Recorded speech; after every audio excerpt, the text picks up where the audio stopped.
Today we are scraping WhatsApp from scratch.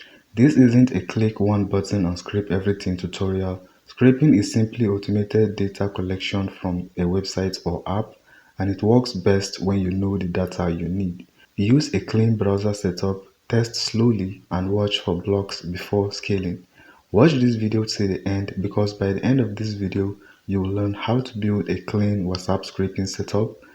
Keep your IP and browser fingerprint clean to reduce the chance of getting blocked, and claim 2 gig of free proxies to get started with less risk. Imagine you are running a market research project and are a part of a WhatsApp group you are authorized to monitor.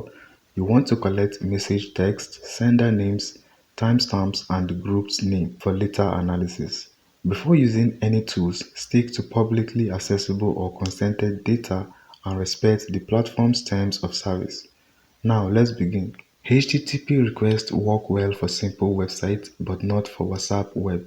WhatsApp is a JavaScript-heavy web app, so you need browser automation instead that lets you interact with the page like a real user while extracting only the data you need.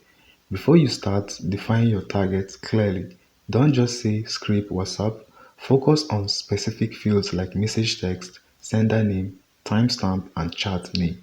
Keeping your extraction small and well-defined reduces unnecessary actions that can trigger anti-bot systems. Store collected data as JSON while scraping, then export it as CSV if you want to open it in Excel or Google Sheets. Most importantly, only scrape data you are authorized to access.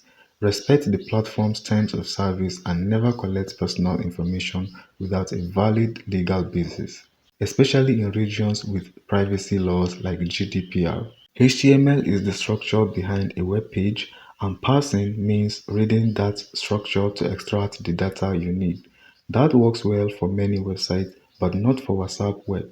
WhatsApp relies heavily on JavaScript and behaves as a single page app, meaning content loads dynamically instead of appearing in the raw page code. Because of that, browser automation is the better approach. For this workflow, we'll create a browser profile in Gologin, verify it on iph.com, then connect the WhatsApp scraper by scanning the QR code. An anti-detect browser helps by creating a clean, separate browser identity. That's important because websites can detect automation using your browser fingerprint, the collection of signals like canvas, WebGL, fonts, audio, and hardware details that together act like your browser unique ID card. Websites compare browser signals to decide whether you look like a real user or an automated tool. Gologin helps by creating isolated browser profiles so each scraping session has its own cookies, settings, and identity instead of everything being mixed together. Open Gologin and click Create Profile. Give it a name like WhatsApp Research Profile 1. Next, configure a proxy. A proxy routes your traffic through a different internet connection so websites see that IP instead of your home connection. The type of IP matters. Residential IPs look like normal home internet, data center IPs come from servers, and mobile IPs appear as phone network traffic. For WhatsApp scraping, residential or mobile proxies are usually the best choice because they blend in more naturally than data center IPs.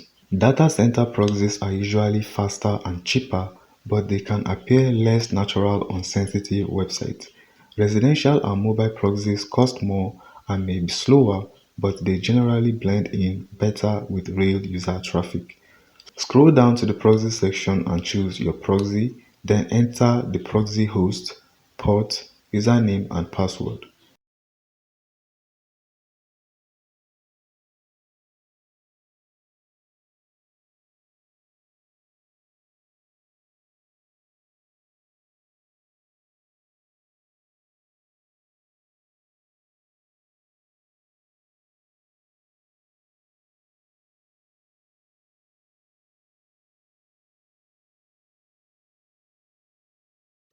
Click Check Proxy to verify it's working.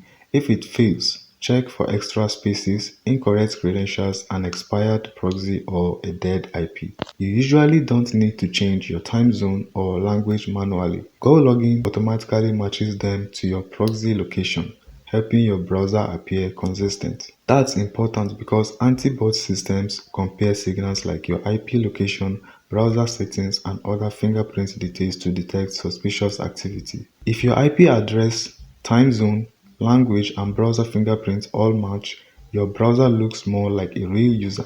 We have now created a clean browser profile, attached a proxy, and kept those signals consistent. Click Create, then launch the profile by clicking Run.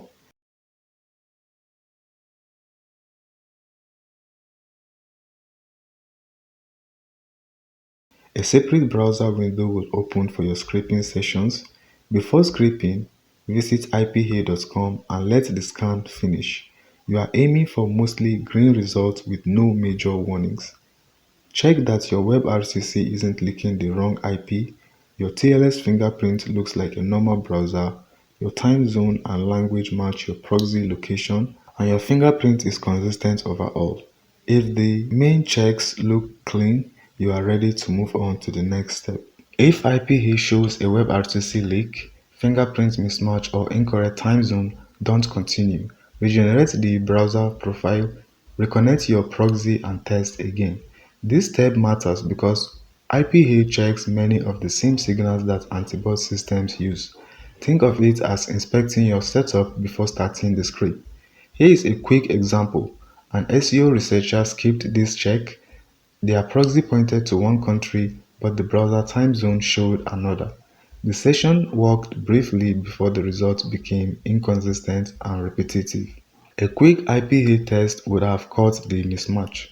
Once everything looks clean, open your WhatsApp scraping tool and start the scraper. When the QR code appears, open your WhatsApp on your phone, go to linked device and scan the code to connect the session. The QR code lets you securely link your WhatsApp account to the scraper without entering your password.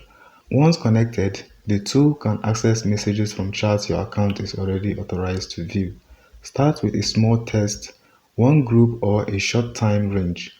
Don't try to scrape everything at once.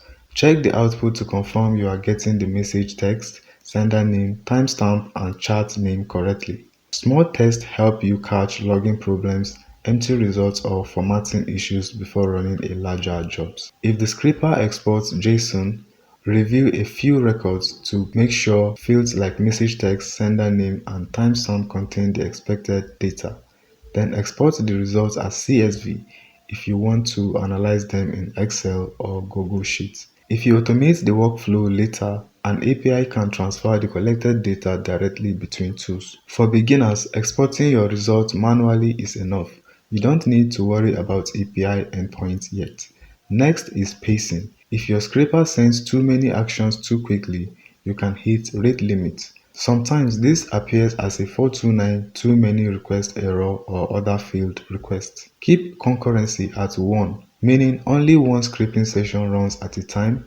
Add small random delays between actions instead of clicking at machine speed. Real people naturally pause, scroll, and read, while bots often act instantly. Here is a quick example. A lead generation marketer ran multiple WhatsApp scraping sessions from the same computer at once. Everything looked fine initially, but soon CAPTCHA challenges appeared and the sessions became unreliable. Slowing down and running fewer sessions would have made the activity look much more natural. Using one browser profile, one account, and human-like delays greatly reduce the risk of detection. Not every block is obvious. A soft block may let the scraper keep running, but running stale, repeated, or incomplete data instead of fresh results. If your output suddenly becomes empty or identical, don't keep scraping. Slow down, verify your browser on IPA again, and test with a chat that you know has recent messages. When you are ready to scale, keep each WhatsApp account in its own isolated browser profile. Use a sticky residential proxy so the IP stays consistent instead of changing countries between sessions. Avoid sharing cookies, proxy, or browser profiles across multiple accounts. You can eventually run multiple profiles at the same time, but add them gradually and monitor the results before increasing the workload. When scaling, repeat the same clean workflow for every account. Create a new Gologin profile, attach a proxy, verify it, test it on IPA and connect only the WhatsApp account assigned to that profile. Scaling isn't about scraping faster, it's about running more clean, isolated profiles with controlled pacing. Free proxies are rarely reliable for serious scraping because they are often slow, overused, or already flagged. Anti-detect browsers don't make you invisible. A clean fingerprint helps, but robotic behavior can still get you detected. Public data isn't automatically legal to scrape. Terms of service, privacy laws, and consent still matters. If you are scraping a public website instead of WhatsApp, you can often use simple HTTP request and HTML parsing rather than a logged-in browser session. If you are doing a one-time research scrape instead of continuous monitoring, keep it simple. A careful manual export is often all you need. Here are the key rules. If IPA reports fingerprint issues, regenerate your Gologin profile. If you get 429 errors, slow down, add random delays, and reduce concurrency. If CAPTCHAs appear, use residential or mobile proxies and avoid running multiple sessions. If results become empty or repetitive, suspect a soft block. Recheck IPA, change your IP if needed, and retest on a small sample. Define your data, create a clean Go login profile, attach a quality proxy, verify it on IPA, connect with the QR code, test on a small sample, then export your data. A clean setup won't eliminate every block, but it greatly reduces common mistakes. Remember, you can get 2 gig of proxies for free and also a 40% discount on Gologin when you use my promo code in the description and pinned comment. So make sure you claim it. I wish you good luck.